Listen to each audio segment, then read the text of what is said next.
Blessings to you. I am back again. How are you doing? Trust you're doing great. Subscribe if you haven't already done so. And if you have subscribed, thank you for being a part of this family. We are in it together. Thank you, thank you, thank you. Please like the video and share if it becomes a blessing to you. We are just going to talk about not judging or stereotyping people just because of how they look. So several months ago, my sister and I went to visit a friend of hers. And while we were seated out there, we saw something really interesting. There was a guy who looked wretched. I don't want to call him mad guy because of what happened after.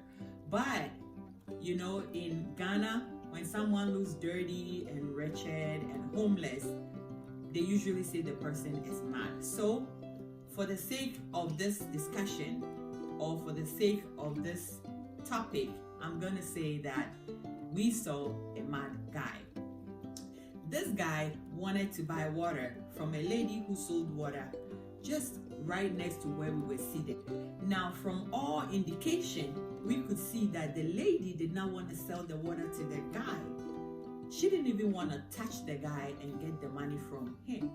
So she was refusing to sell the water to the guy, and I was watching from a distance. Now, disturbed and concerned, I got up and I walked there.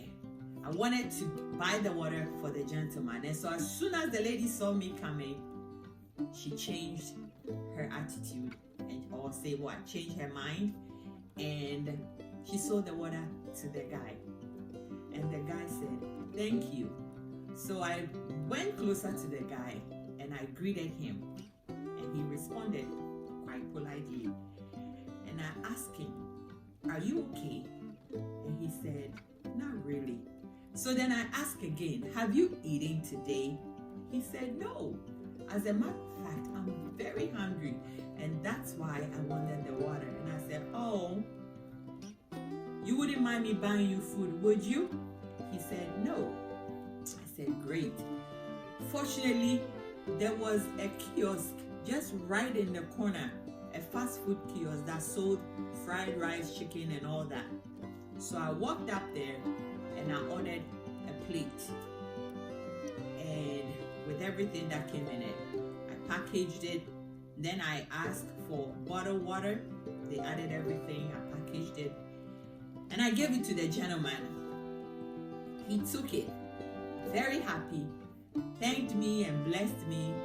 And then, though I thought he was going, he walked down, came past us, and he sat right there in the corner to our right. And then he started a conversation with us. The guy said, "Madam, thank you for buying me the food. I'm very hungry. I've been walking for days. I haven't eaten. Even when I have money to buy food, people refuse to sell me the food because they think I'm mad. But I'm not. If they knew where I've been and the kind of life that I have led and why I'm here today, they wouldn't treat me this way. They don't know my story. Because I don't have a place to stay and because I haven't showered in months and years, they think I'm mad, but I'm not. So thank you for buying me food. I really appreciate it." And as he started, I was just teary. I was teary. I almost wanted to cry. And so then the guy went on. He said, "They treat me badly everywhere I go. They shout at me, they yell at me, but they don't know that I'm not mad. I am sane as you see me. It's conditions, it's life situation that's put me where I am today. They don't know what I'm going through. They don't know what I have been through. They don't know my struggles. They don't know my challenges. But they see me and then they judge me. Immediately they see me, they write me off. But I know everything. I know the politics in this country. I know what goes on in the churches. I know what goes on the streets. As I am on the street, I watch everything I know. And so the guy went on to talk and talk and talk. And he said a lot of things that were really, really true. Like, I don't want to get into it. But to me, he was sane. Because everything he said, he quoted scriptures and all. And he was speaking in depth. And he was crying. And guess what? I was crying. My sister was crying as I looked at her too. We were crying. We were emotional. We were emotional because one thing I realized, or one thing I learned, is that most of Ghanaians treat people on the streets really badly. Really badly. The way we shun them. I mean, I've seen it firsthand.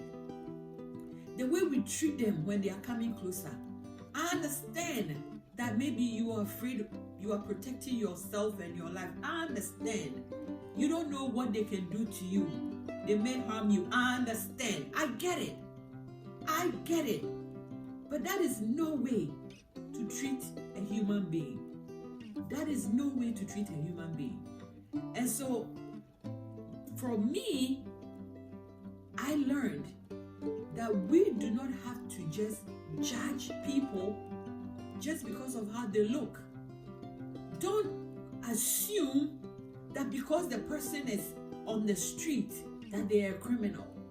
One time I was going out with someone as well, and this guy came closer to our vehicle. You should see how the driver shouted at this person, yelled at him. I was seated in the car and I panicked. And I'm like, why are you doing that?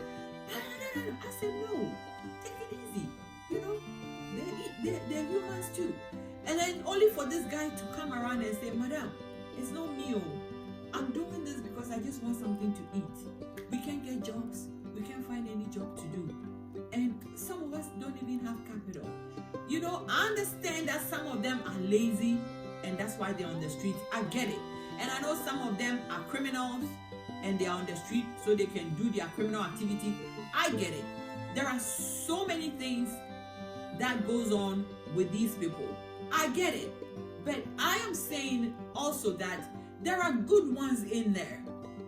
And we just need to treat people right. The fact that some are criminals and the fact that some are lazy and the fact that some are mad for real, there is also the fact that some are not criminals, some are not lazy, some are not mad. We just need to treat people with respect. We need to treat people right because that is what the Bible admonishes us to do. And so people, let's all do the right thing when it comes to mankind. Learn to respect, learn to love, and learn to not just stereotype. I learned something, that the fact that the man or anyone looks dirty or wretched doesn't mean that person is insane.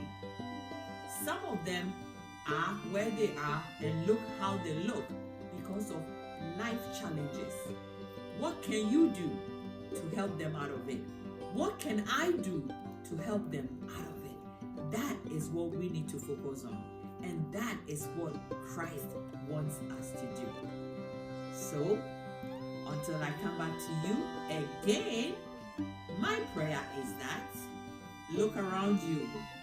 There is a blessing in all life situations and experiences.